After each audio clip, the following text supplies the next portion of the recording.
سقراط نے جب زہر کا پیالہ پیا تو ایتھنز سے حکمرانوں نے سکھ کا سانس لیا، ان کے نوجوانوں کو گمراہ کرنے والا جہنم رسید ہوا۔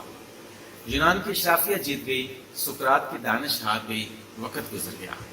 اسکاٹ لینڈ کی جنگ آزادی لڑنے والے دلاور ولیم والز کو جب انگلینڈ کے بادشاہ ایڈورڈ اول نے گرفتار کیا تو اس پر غداری کا مقدمہ قائم کیا۔ اسے برہنہ کر کے گھوڑوں کے سموں کے ساتھ باندھ کر لندن کی گلیوں میں گھسیٹا گیا اور پھر ناقابل بیان تشدد کے بعد اسے پھانسی دے کر لاش کے ٹکڑے ٹکڑے کر دیے گئے۔ اس وقت کا بادشاہ جیت گیا، ولیم والز ہار گیا، وقت گزر گیا۔ گلیلیو نے ثابت کیا کہ زمین اور دیگر سیارے سورج کے گرد گھومتے ہیں، تو یہ کیتھولک عقائد کی کھلی خلاف ورزی تھی۔ چرچ نے گلیلیو پر کفر کا فتویٰ لگایا اور اسے غیر معینہ مدت تک کے لیے قید کی سزا سنا دی۔ یہ سزا 1633 میں سنائی گئی۔ گلیلیو اپنے گھر میں ہی قید رہا۔ 1642 میں وہیں اس کی وفات ہوئی۔ پادری جیت گئے، سائنس ہار گئی، وقت گزر گیا۔ برونو پر بھی چرچ کے عقائد سے انحراف کرنے کا مقدمہ بنایا گیا۔ برونو نے اپنے دفاع میں کہا کہ اس کی تحقیق عیسائیت کے عقیدہ خدا اور اس کی تخلیق سے متصادم نہیں، مگر اس کی بات نہیں سنی گئی اور اسے اپنے نظریات سے مکمل طور پر تائب ہونے کے لیے کہا گیا۔ برونو نے انکار کر دیا۔ پوپ نے برونو کو کافر قرار دے دیا۔ 8 فروری 1600 کو جب اسے فیصلہ پڑھ کر سنایا گیا تو برونو نے تاریخی جملہ کہا۔ اس نے کہا، میں یہ فیصلہ سنتے ہوئے اتنا خوفزدہ نہیں ہوں جتنا تم یہ فیصلہ سناتے ہوئے خوفزدہ ہو۔ برونو کی زبان کاٹ دی گئی اور اسے زندہ جلا دیا گیا۔ پوپ جیت گیا، برونو ہار گیا، وقت گزر گیا۔ حجاج بن یوسف جب خانہ خدا پر آگ کے گولے پھینک رہا تھا تو اس وقت ابن زبیر رضی اللہ نے جواں مردی کی تاریخ رکھ دی۔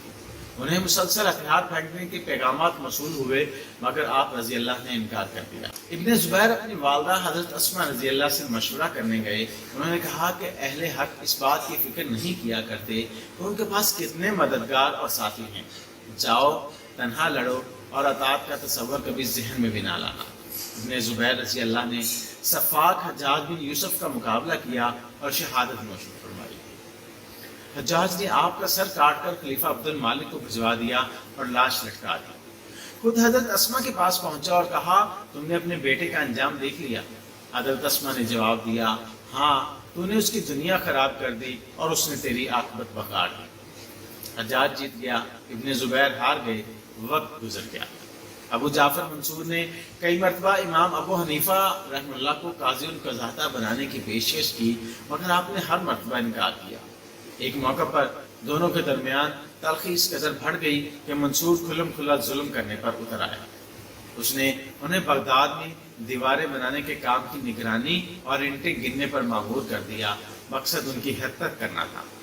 بعد ازاں منصور نے امام ابو حنیفہ کو کوڑے مارے اور اذیت ناک قید میں رکھا۔ بالآخر قید میں ہی انہیں زہر دے کر مروا دیا۔ سجدے کی حالت میں آپ کا انتقال ہوا۔ نماز جنازہ میں مجمع کا حال یہ تھا کہ 50,000 لوگ امٹ آئے۔ 6 مرتبہ نماز جنازہ پڑھی گئی۔ منصور جیت گیا، امام ابو حنیفہ ہار گئے، وقت گزر گیا۔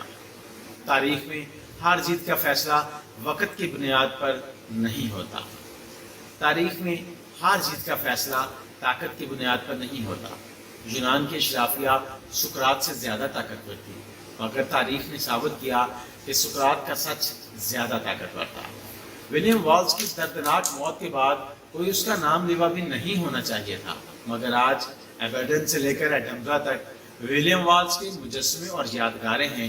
تاریخ میں ولیم والز امر ہو چکا ہے۔ گلیلیو پر کفر کے فتوے لگانے والے چرچ اپنے تمام فتوے واپس لے چکے۔